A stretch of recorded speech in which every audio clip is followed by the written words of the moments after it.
Right now, in the world of autonomous systems, we're slamming into a massive technical bottleneck.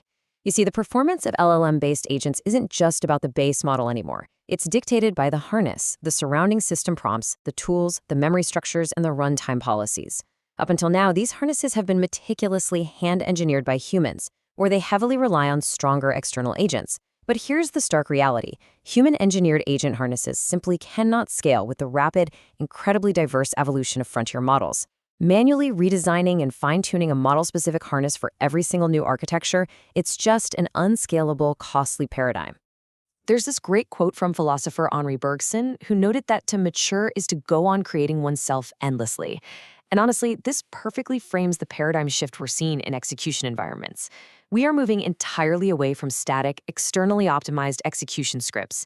Instead, we're moving toward a technical analog of self-creation, autonomous, agentic systems that continuously internalize their own behavioral evidence to endlessly reshape their own operational boundaries. So, traditionally, human and mat harness engineering have required either laborious manual revisions or a really strict dependency on a stronger external teacher model to guide the weaker one. But in stark contrast, the self-harness paradigm is an entirely internalized, model-specific improvement loop. The base model is actually using its own execution evidence, its very own failures and successes, to optimize its own surrounding system layer. It completely removes the dependency on those costly and, frankly, often mismatched external optimizers. In the ultimate iteration of this progression, the self-harness agent isn't being lectured by a human, and it isn't taking notes from a meta-agent. It's basically looking in the mirror.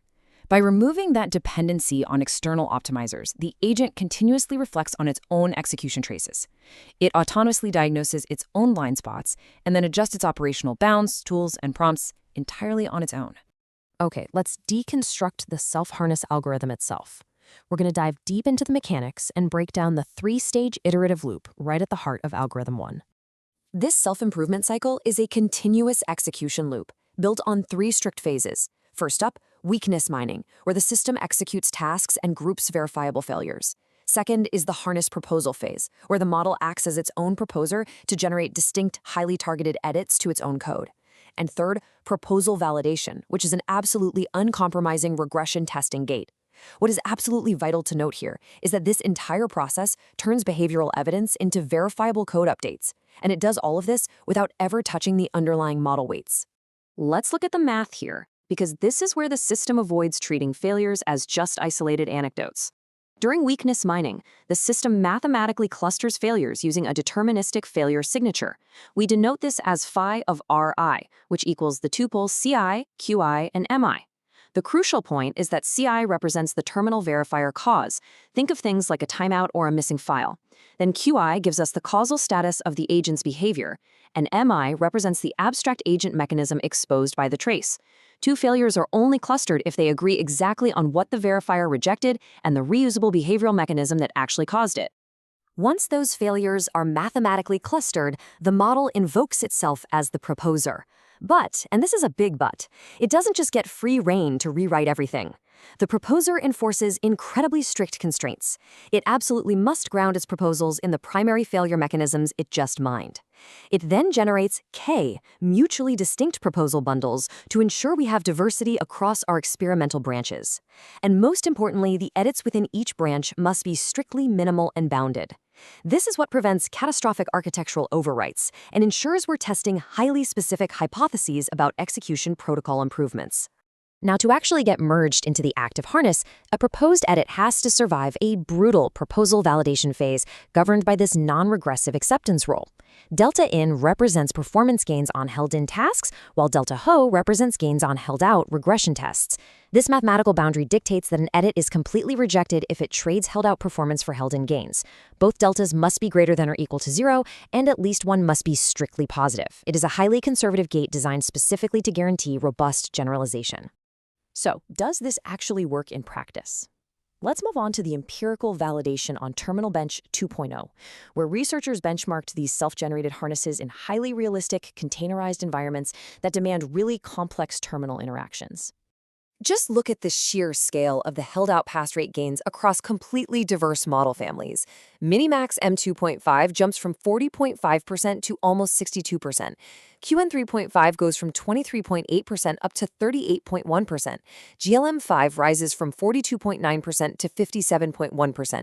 These are massive, undeniable leaps on the held-out split. This conclusively proves that those strict mathematical acceptance rules are doing their job. The harness edits are genuinely generalizing to unseen tasks, rather than just overfitting to training failures. But the absolutely critical metric to zero in on is 138%. That is the relative improvement Q3.5 achieved on the held-in split. It literally more than doubled its initial performance. And how did it do it? Simply by identifying its own systemic errors and autonomously rewriting its own execution protocol to compensate. Let's get into the model-specific behavioral shifts. I really want to prove to you that these systems aren't just redundantly injecting "think harder" into their system prompts. They are actively diagnosing and patching their own unique architectural blind spots. Take MiniMax M2.5, for example. During weakness mining, it diagnosed a tendency to stall out in these endless, totally unproductive tool loops, often timing out before it even created the required artifacts. Its self-harness edit didn't just ask the model to be faster, no, it hard-coded a strict 50-call runtime limit. It fundamentally rewrote its own bootstrap instructions to identify the required output artifact and force the creation of an initial version immediately. This drastically improved its artifact delivery rate. Now, what's really fascinating about Qwen 3.5 is that its initial harness was failing because of blind command retries and missing dependencies. It would fail a file overwrite and then just stubbornly try the exact same command again and again. Its self-authored solution? It literally engineered its own tool error-triggered middleware. It added logic enforcing explicit dependency pre-checks and instituted a strict protocol that forces the agent to break out of failed loops and immediately create missing artifacts within 2 steps. GLM5, on the other hand, was dealing with an entirely different pathology. It was executing shell commands fine, but its environment variables and session-scoped tools were dropping between executions. Plus, it was getting stuck in these really prolonged exploration phases. Recognizing this, GLM5 self-corrected by rewriting its instructions to mandate persistent path modifications using bash-rc or profile scripts. It also added explicit verification logic, forcing a structural shift away from exploration directly into build and test implementation. Ultimately, this self-harness framework is acting like a highly skilled automated systems engineer. We aren't looking at basic prompt tuning here. It is generating advanced structural mechanisms, sub-agent-based task decomposition, writing its own dynamic middleware, enforcing strict execution redirection, and deploying incredibly robust artifact reliability mechanisms. Which brings us to a final, pretty provocative reality to consider. We have empirically proven that fixed-weight models can mathematically isolate their own behavioral flaws and successfully compile verifiable patches to their own operating layers.